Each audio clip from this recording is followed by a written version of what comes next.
with me. I'm not really asking. We'll get away to a place where we don't know.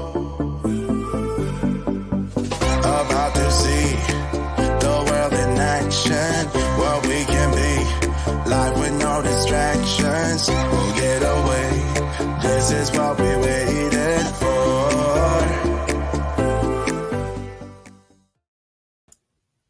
Hi everyone, how are you? I'm happy to see you all here. I hope you've all had a chance to look at my video and are really interested and excited to learn more about the Stencils 360 tool. It's a really fun thing to play with and just so many possibilities. You notice I didn't stamp both parts of your sentiments at the same time. Is there a reason for that? Okay, so let me, was it one of these cards maybe? Some of the sentiments I created with alphabets. I'm just looking at the different sentiments to make sure that I understand the question. Some of the sentiments I stamped with alphabets. So I had to kind of put each letter down at one time, or even put all the letters down at one time, and then I would stamp the rest of the sentiments separately. And often when I'm making cards, I don't know if this happens to you at all, but often when I'm making cards, I just get right into it, and I'm not always thinking about, is this the best, most efficient way to do it? So you may have found that there's an easier way to do what I did, and I highly recommend that you do whatever works best for you, because like I say, I don't always do it the best way the first time anyway. So what type of cardstock did you use? I use, for my card bases, I always use Nina 110 pound cardstock because I really like a heavy, sturdy card. But for my panels, I use Hammermill. It's got this huge long name. It's like 100-pound digital cover copy color. It's a very long name. Let me see if I've got a package here. It's got, so Hammermill premium color copy cover, and you can see it's 100-pound. And that's what I use for all my panels, really. It's nice and it's lightweight and it's super smooth. So it's great for Copic coloring. It's great for ink blending. I find it's just a really good all-purpose kind of cardstock for card making. Are the Altenew brushes your go-tos? And if so, why? They are my go-tos right now. Investing in a full set of them was no joke. But what I really like about, first of all, I prefer brushes because I do a lot of stenciling, and I find that the foams, whether they're domed or they're flat, for me, if they catch the edge, they tend to rip. So I've always preferred blending brushes, and I did have the brushes with the handles, but when these new Altenew ones came out, and I'll just reach up and grab one to show you. When these little handheld ones came out, I tried them, and I really like that I can get my hand right over the brush, and I can really control the pressure and the placement of the brush. So that's, I do have, I'm going to say, I don't have one for every color, but I have them for probably 60% of my colors. So for instance, this one is my Tiki Torch brush, but I will also use it for glam or sauna, anything that's kind of close enough in the color families. I'll use it for that. I generally don't use Distress Oxides. I generally only use Catherine Pooler. So having a pretty full set of blending tools makes sense for me.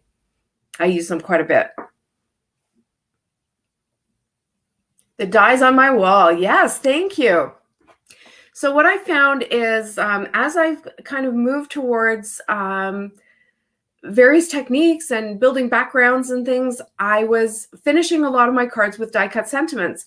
And I was having to flip through all my pockets all the time. And I found that I was flipping through to find those same, 5 or 10 sentiment dies that I use all the time. So what I decided to do was buy a frame and a magnet sheet. So that is it's a roll of magnet, and it's actually meant to go on the side of a car. So you can print on the back side, not on the black side, but on the white side, which is on the back.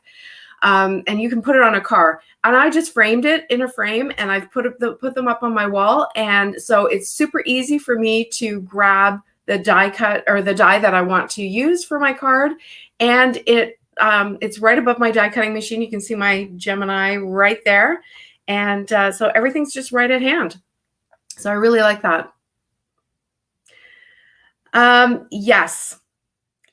On a day when I'm doing a lot of ink blending, I did a video about ink blending, and I made, I don't know how many cards, and I don't know how many times I made the cards so that I had all the filming done properly.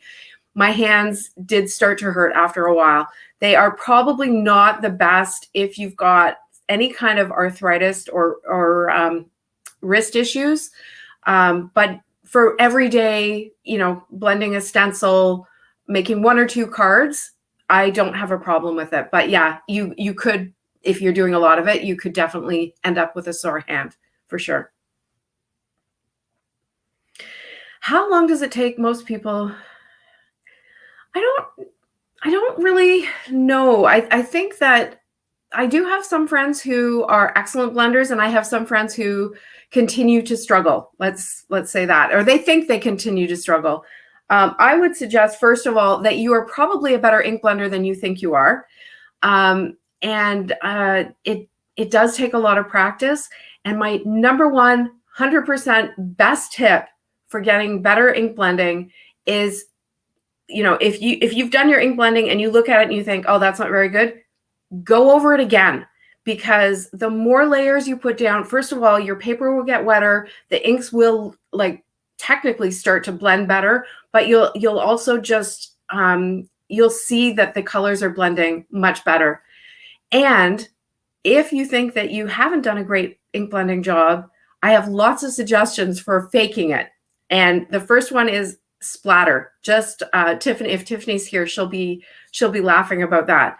Just add some splatter, even if it's just water. If you sprinkle water over your cardstock and then you lift it up, then you'll get like a texture. No one will ever notice that your blending wasn't 100% smooth to begin with.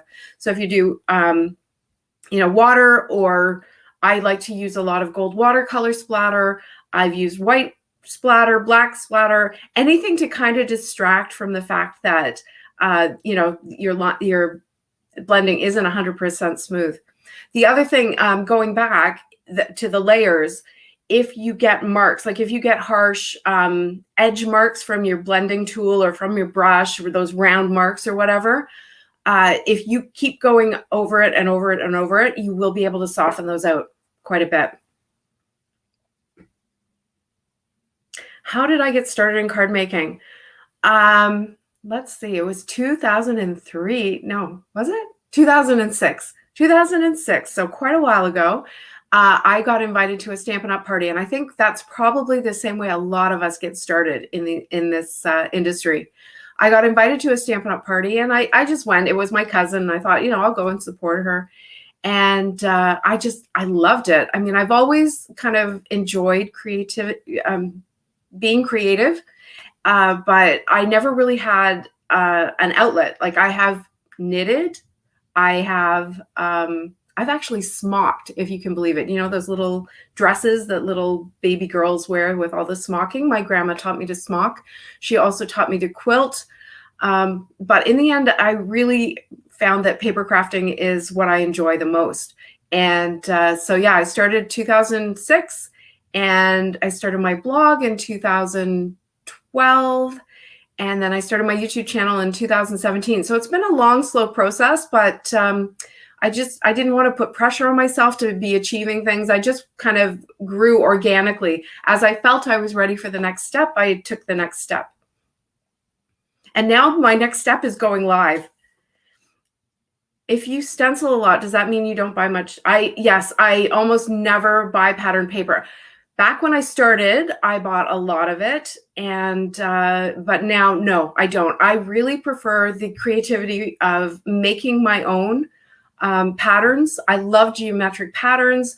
I love trying all these messy techniques, even though I really, at heart, I'm a clean and simple designer. Like I like clean design. I like lots of white space. I like clean lines, not a lot of layers or frills. But I do like the messy techniques. I like to, see how putting different mediums down in different ways can result in beautiful things. Not always, but you usually get at least something you can use. Do you clean your brushes after each use? If so, how do you clean them? So generally what I do, if I don't always. So if I'm just doing a little bit of ink blending, I tend to just put it back.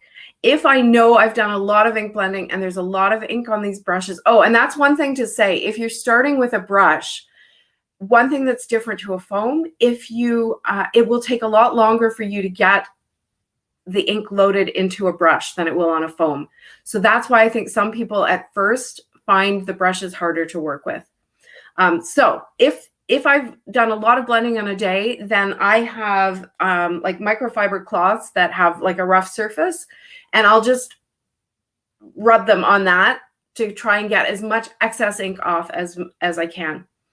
Over time, sometimes the brushes get so, saturated, that I take them to the sink and I run them under water. And I have, those little egg brush cleaners. You maybe seen them for makeup brushes, and also for the regular blending brushes.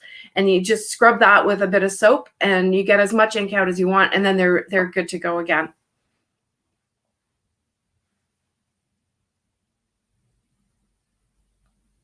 It seems like the trends are all about layered stencils and dies right now.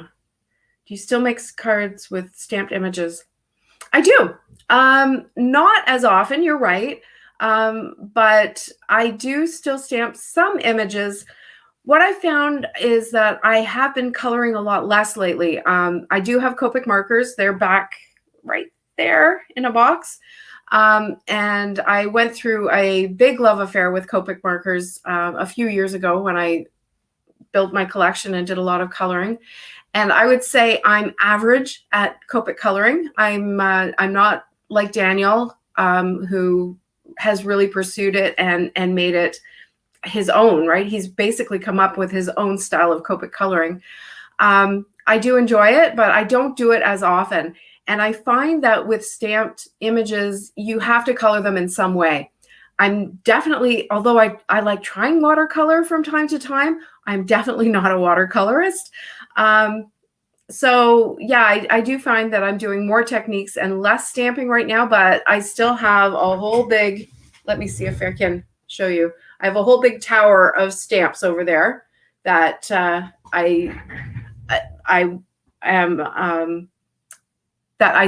use when they fit into the design that I'm doing. I find when I'm doing videos, a lot of time you really want to be showing people techniques. And since I'm not, or people want to watch for techniques. So since I'm not a superstar in Copic coloring, like there's lots of people you can go to watch for Copic coloring, then I don't always make a card that I need to color on a video. My intricate dies often bend. How do you keep them from falling off your wall system? I bend them back the other way. Most of them don't bend, but like my squares and my rectangles, and not so much my circles, my rectangles, which are kind of off the side there, they sometimes bend. But I carefully bend them back. And right now I don't have any that won't stick. So I'm not sure. Yeah, if you can't bend them back, I'm not sure what else to suggest. Like under a heavy book, maybe. Yeah, I'm not sure what would be bending them. Maybe the pressure of your die cutting machine.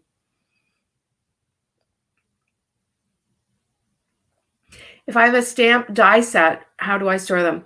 Okay, so I do have an organization video on my YouTube channel, so you can watch that for more details. But I have my stamps are back here in pockets, and if it has coordinating dies, the coordinating dies are with the stamps.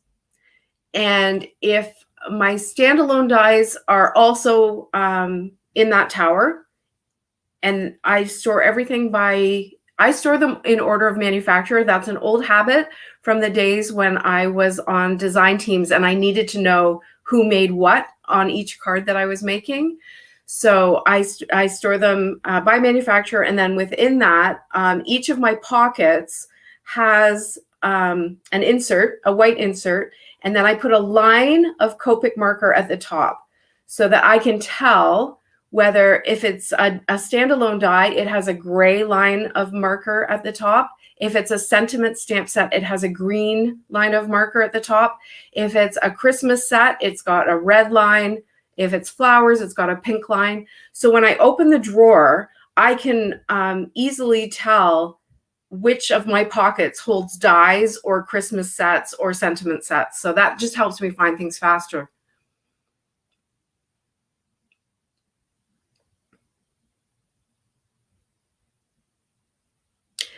Can I use Aleene's Tack-It? Okay, over and over for temporarily sticking stencils to paper source for blending.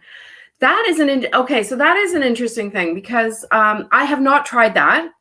I don't know much about that product. What I would suggest, anytime you've got a question about does this work, I would try it out, just experiment.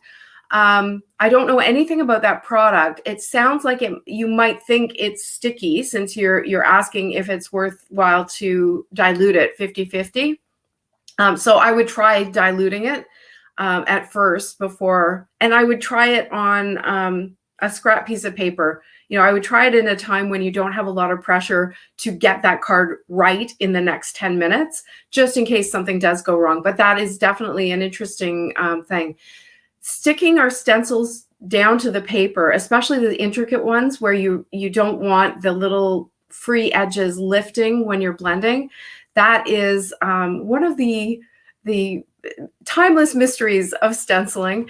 I know people have pixie spray. I have pixie spray, and I do find it effective. I only use it on those very delicate stencils because I find that it leaves a residue not only on my stencil, which doesn't bother me too much, but sometimes it leaves a bit of stickiness on the card.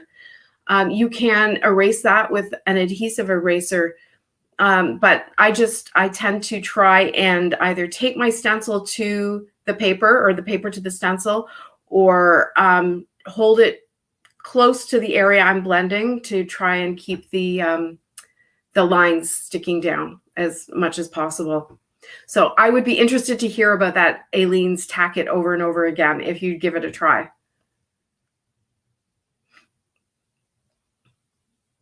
Is there a specific way to position my cards when I take photos for cards? Yes, I have, let me see if I can, without making you sick, right there where that light is, I have a little place set up where I take my photos. And so I have like what I use for my background. And then I actually have like just a clear acrylic block to hold the card up slightly from the background so that it gives a little bit of depth in the photo. And then I take the photo there all the time. I've also got a piece of, what do you call that? Foam core, white foam core to bounce the light. I've got my window here, so I want to bounce the light back onto the card. And I tend to take them slightly on an angle, and I tend to take them straight down. And then I also tend to take one kind of at an angle so that you can get more of a close-up and a look at the texture or dimension that's on the card. That's an interesting question. I haven't been asked about my photography before. I'm brand new to stamping. What are some of the tools to start with? I would say, if I was starting right now, I would pick a sentiment stamp set. I would pick a black ink, And I would maybe pick a floral or a stamp set that has lots of solid images if you're not comfortable coloring, and maybe 3 or 4 colors of ink, your favorite colors. And I would start there. And I would also spend a lot of time looking around at YouTube and different, tutorials to kind of get a sense of what technique you're interested in, and then kind of follow down that technique. There's so many ways, we've been talking about stamping, there's die cutting, there's stenciling, there's hot foiling, there's gel press, there's so many kind of subspecialties within card making that it would be a good idea, I think, to figure out which techniques interest you the most, and then kind of go down that way. And don't feel overwhelmed by having to try everything all at once. Just pick 1 or 2 and try them and see if you like them. And then if you do, go down that path. And if that's not for you, then there's other things to try. But yeah, I think if I basically just wanted to make pretty cards quickly with a minimal kit, that's what I would do. I would have black ink, white cardstock, 3 colors of ink, a sentiment stamp set, and probably a floral stamp set with solid images in it. And then you can always upgrade to heat embossing, and there's all sorts of rabbit holes to go down in this industry. I'm sure lots of people are nodding their heads here. What do I do with all my cards? I do send many of them, and I do. The other thing I do for the leftovers, because often I'm making multiples of cards. When I'm making videos, I'm making lots of cards to show a technique. So I do end up with lots of extras at the end of the year, and I take them over to a retirement home, and I let the seniors have them to use to send to their families and friends. What is the color chart behind you? Oh, that color chart is my magnetic swatch board. So you can see there's 2 color wheels at the top. If you know about Catherine Pooler inks, you know that she has 2 main collections, Party and Spa. And the Party collection are all the bright, happy colors, and the Spa collections are the more muted. I don't know if elegant is the right word, but those deeper, more muted colors. So I made swatches on magnets. And I've got a video about that on my YouTube channel as well. And what that allows me to do, first of all, it allows me to see them all every time I look over there. I can see what my colors are. And if I want to try out different color combinations, I can just pull the magnets off and play around with them on my desk until I've got a combination that I want to work with. So I do have the color wheels there because Catherine has created color wheels for each collection so that you know which colors. What I find useful is like for layering stamping, you want different shades of the same color. Well, Catherine's done all that work so that which colors work together like that. So yeah, that is that's a fun, and it's pretty. It's pretty. It's always in the background on my channel. Do you like using paints for stenciling? I have not used paints with a brush for stenciling, but I do use a gel press or a gel plate. So a gel plate is a soft, kind of squishy, clear thing that you put on your desk, and then you can use a brayer and you roll paint on it, and then you put paper down and you pull the paper up, and the paint transfers onto your paper. And there's lots of ways to use stencils with that. And I've been really exploring that. I am a newbie to this technique, and it's a messy one, but it's super fun. And the results are always a surprise. So it's another one where you really want to have the time to play with it rather than expecting to be able to get a particular result within a certain amount of time. But it's a really fun one. And that would be the one place that I've used paints with stencils.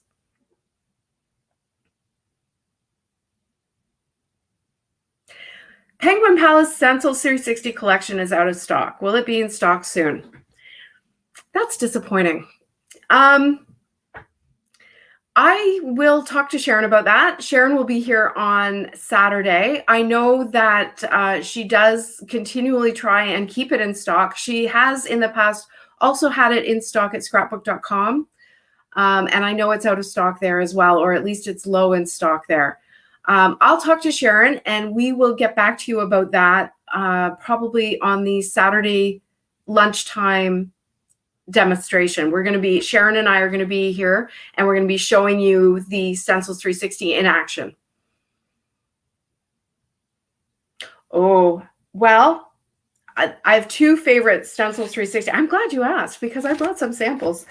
One of my favorites is the new Mandalas set, and it comes with a whole bunch of stencils in it, and it makes things like this and this and this and this. So what I really like about this set is there's, I think there's 9 stencils in it. So the combinations you can get from that is endless. It's totally endless. My other favorite is one of their first stencils that they released, which is called the Sacred Lotus. And it has this kind of flower pattern. Now, this is more of an advanced technique where you move the stencil or you move your paper so that you can get several patterns on one card front. But this geometric is my favorite. I've also used other stencils. So this is, I made this one with a large rectangle stencil, and it gave, by turning it, it gave a really neat pattern. I'm trying to think, what else have I got here? Oh, where did it go? I had another one here. Oh, here it is. Here it is. So this one I created with just using a rectangle die cut out of a piece of paper. So just by turning a rectangle, so I'm trying to see if I like picture a piece of paper with a rectangle cut out from the center, and then by turning it, you can make something like this. I did 3 different sizes. So I did the purple, the blue, and the green. Yeah, it's a really neat tool. When it first came out a couple of years ago, I was so excited. I love geometric design and I love circles, and I love math because I'm an accountant. So the concept of the angles really appeals to me. And the fact that you don't have to do any math, you just need to follow the symbols on the tool makes it super, super easy. What size are most of my stencils are 6x6. I think most of the companies sell 6x6 as a standard size. I do have a few more mixed media stencils that are 9x12, and I have a few that are smaller. So I tend to buy not necessarily by the size, but by the design, whether I like the design or not. The nice thing about a 6x6 is you can you have a little bit of wiggle room to choose which part of the design you want to have on the front of the card. Okay, Erin's telling me it's time to wrap up. So thanks so much, everybody. I hope you enjoy the rest of the summit, and I'll see you in the Facebook group, and I'll see you at all the demos. All right, thanks. Bye.